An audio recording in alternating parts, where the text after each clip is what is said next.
Film, মানে যা যা দেখেছে তারা প্রত্যেকে চমকে গেছে। তুমিও জানো আমি কি বলছি, যে এইটা কিভাবে বাংলা ছবি হলো।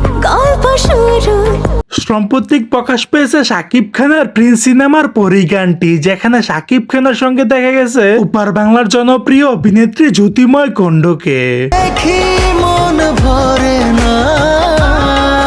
প্রকাশ হবার পর থেকে এই গানটি নিয়ে চারদিকে শুরু হয়েছে তুমুল বিতর্ক। উপার বাংলার জনপ্রিয় সুপারস্টার দেব রাগ প্রকাশ করেছেন। তিনি বললেন, এইসব কেমন ধরনের নোংরামি।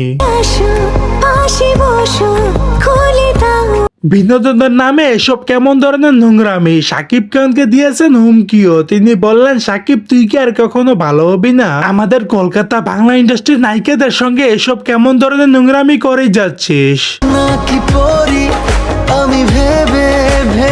কিন্তু এদিকে শাকিব ভক্তরা বলছে এই গানটি আধুনিক ট্রেন্ডের সাথে মিলিয়ে তৈরি করা হয়েছে। দর্শক, প্রিন্সের এই পরী গানটি আপনাদের কেমন লাগলো অবশ্যই ব্যক্তিগত মতামতটি জানাতে ভুলবেন না ভিডিওর কমেন্ট বক্সে।